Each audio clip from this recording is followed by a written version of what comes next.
Halo teman-teman, kembali lagi di channel saya. Di sini saya akan menjelaskan tentang pengertian akuntansi. Baiklah, tanpa berlama-lama lagi, mari kita saksikan pembahasannya. Baik, di sini ada pengertian akuntansi. Untuk yang pertama, kita akan membahas pengertian akuntansi menurut para ahli. Yang kedua, tentang pengertian akuntansi dari berbagai sudut pandang. Yang ketiga, dari kegiatan akuntansi. Yang keempat, dari berbagai macam sifat-sifat akuntansi. Mari kita lihat apa saja dari pengertian dari akuntansi menurut para ahli.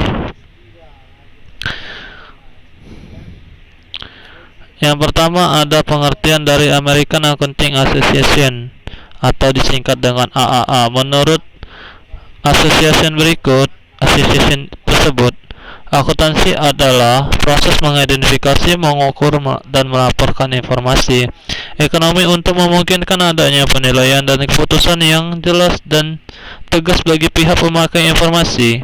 Ini berarti akuntansi merupakan proses yang terdiri dari atas pengidentifikasian, dan pengukuran dan pelaporan informasi ekonomi. Yang kedua, ada dari American Institute of Certificates Public Accountant atau disingkat dengan AICPA. Mereka akuntansi adalah proses pencatatan, penggolongan, dan peringkasan transaksi kejadian dalam bentuk satuan uang yang tepat, berdaya guna, dan menginvestasikan hasil proses tersebut. Yang ketiga, ada dari Niswonger, Fritz, dan Warren. Menurut mereka, akuntansi adalah proses pengambilan, pengukuran, dan mengomunikasikan informasi ekonomi untuk memperoleh pertimbangan dan keputusan yang tepat oleh pemakai informasi yang bersangkutan. Ini pengertian akuntansi menurut para ahli.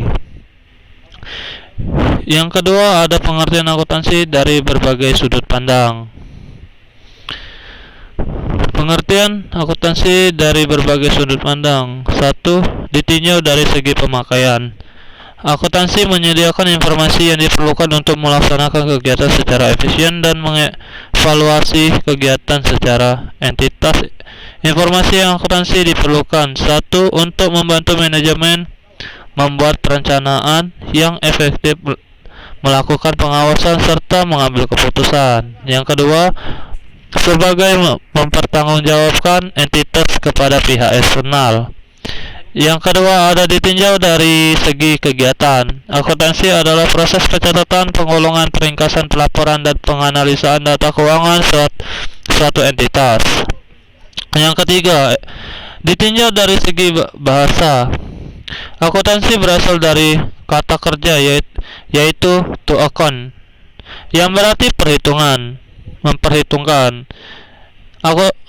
Akun diterjemahkan dalam bahasa Indonesia menjadi akun atau perkiraan. Dalam arti luas, akuntansi adalah proses mengidentifikasian, pengukuran, dan komunikasi informasi ekonomi untuk menghasilkan pertimbangan dan keputusan dari pemakai informasi tersebut. Yang keempat, ada ditinjau dari segi prosedur. Akuntansi adalah suatu teknik atau seni art untuk mencatat, menggolongkan, dan menyimpulkan serta menganalisa hasil dari teknik serta berupa transaksi yang bersifat keuangan dalam nilai mata uang. Baiklah, yang ketiga ada kegiatan akuntansi. Berdasarkan dari kegiatan akuntansi berdasarkan hasil dapat disimpulkan bahwa kegiatan akuntansi meliputi hal berikut. 1. Pencatatan atau recording. Pencatatan adalah kegiatan mencatat transaksi keuangan perusahaan yang terjadi ke dalam dokumen buku harian atau jurnal yang disediakan di perusahaan dengan cermat dan kronologi.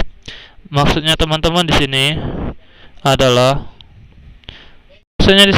teman-teman, maksud pencatatan tersebut adalah setiap transaksi yang kita lakukan itu dicatat dalam buku jurnal Buku jurnalnya seperti apa nanti kita bahas di pertemuan berikutnya. Setiap transaksi apapun itu dimasukkan, makanya di sini dicatat mencatat transaksi keuangan perusahaan yang terjadi ke dalam dokumen buku harian. Kenapa harus dicatat harian? Agar setiap transaksi tersebut maupun penjualan atau pembelian tidak ada yang discommunication.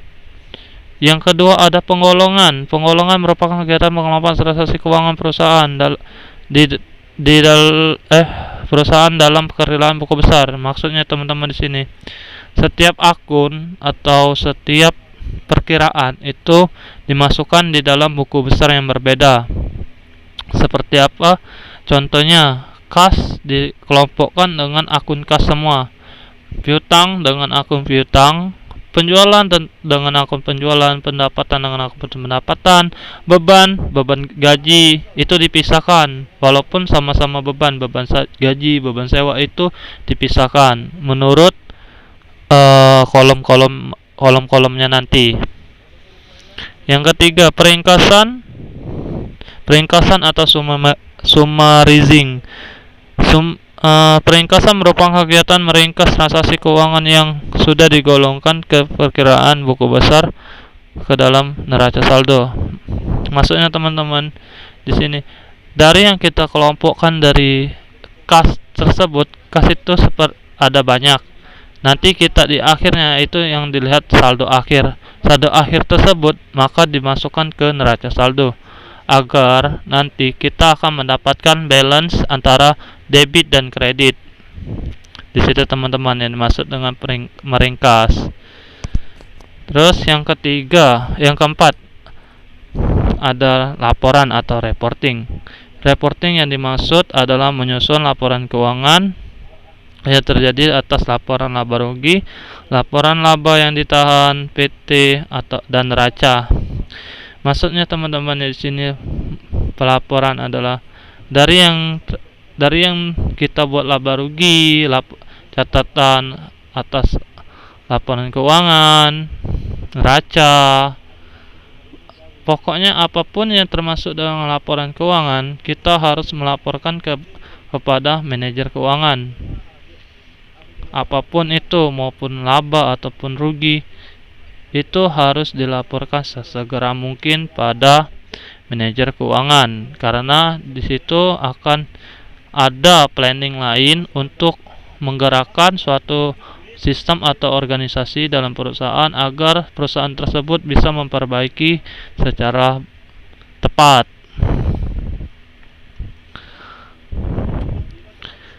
Yang keempat ada sifat akuntansi.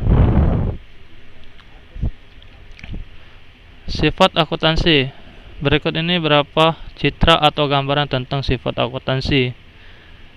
Akuntansi sebagai ideologi. Pihak yang menganggap akuntansi sebagai ideologi menganggap akuntansi adalah alat untuk melegitimasi keadaan dan struktur sosial, ekonomi, dan politik kapitalis. Oke, lanjut. Akuntansi konvensional merupakan ilmu yang mendesain dan dikembangkan di masyarakat barat yang dilandasi oleh ideologi kapitalisme dan Turbolt Comet Report dan APB Statement nomor 4 yang merupakan landasan teoritis dari akuntansi keuangan konvensional. Laporan keuangan disusun untuk memberikan informasi kepada pemilik modal tentang investasi dan tindakan ekonomi yang dilakukan ekonomi. Sasarannya adalah agar kekayaan yang dimiliki dapat terus bertambah dan berkembang dengan imbal hasil atau return yang tinggi. Maksudnya teman-teman, dengan timbal hasil yang tinggi, teman-teman di sini adalah mendapatkan laba setinggi mungkin.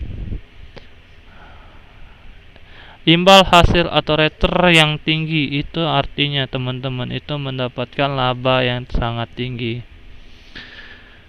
Akuntansi ini berada dalam naungan ideologi kapitalisme. Teorinya lahir dari masyarakat kapitalis, merumuskan teori untuk kepentingan kapitalis dengan dibangun di atas rangka ekonomi kapitalisme. Akuntansi sebagai realitas ekonomi. Akuntansi dianggap dapat memberikan gambaran realitas ekonomi perusahaan pada saat ini, sehingga laporan akuntansi dianggap menggambarkan situasi ekonomi perusahaan sekarang. Yang kedua, ada akuntansi sebagai sistem informasi.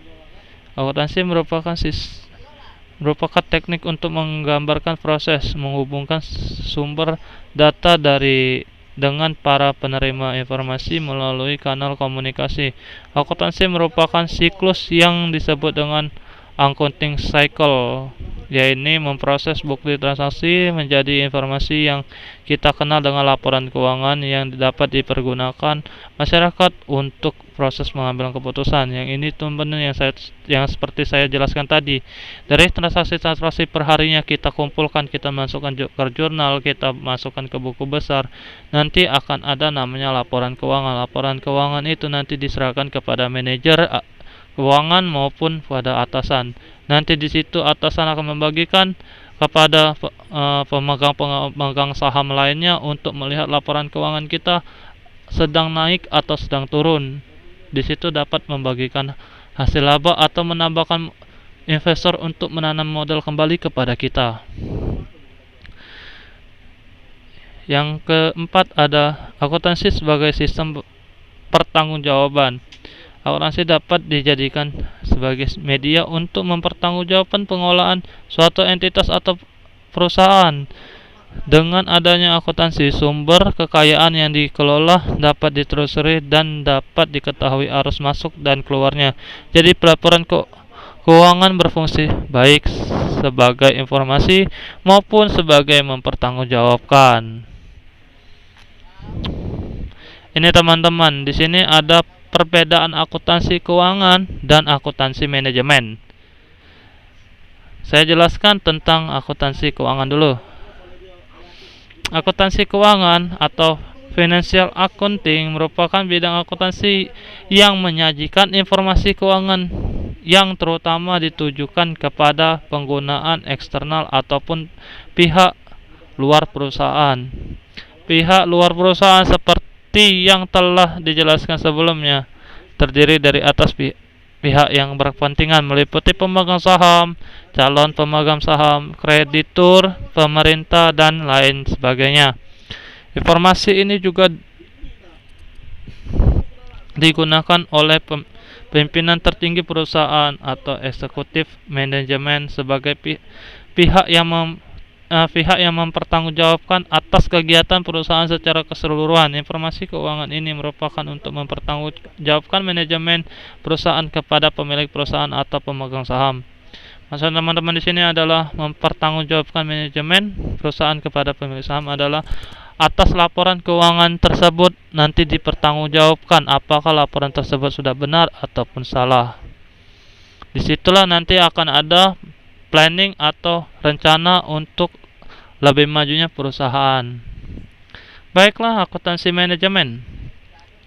Akuntansi manajemen adalah atau manajemen accounting merupakan bidang akuntansi yang berhubungan dengan pelaporan keuangan untuk penggunaan internal yang mempunyai banyak kepentingan dengan sistem akuntansi dan informasi akuntansi yang dihasilkan dan juga merupakan pihak yang diberikan tanggung jawab untuk melaksanakan kegiatan perusahaan.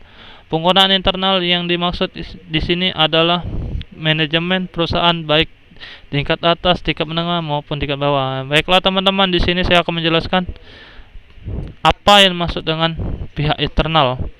Maksudnya teman-teman di sini nih, akuntansi manajemen ini akan melaporkan setiap kejadian dalam laporan keuangan kepada pihak atau atasan dari dalam perusahaan tersebut. Kalau yang akuntansi keuangan itu akan diberikan untuk pihak eksternal atau pihak luar. Tentunya pihak kita juga dapat, pihak dalam juga dapat, dan pihak luar juga ada. Maka kalau Kalau yang manajemen dia lebih ke dalam internal daripada eksternal. Untuk apa lebih ke dalam? Akan adanya rencana yang lebih matang agar mengambil keputusan untuk memajukan produk kita lebih matang lagi, teman-teman. Oke, sampai sini teman-teman. Sampai sini saja penjelasan dari saya. Bila disukai tolong di like, comment, and subscribe and share. Terima kasih teman-teman. Bye bye.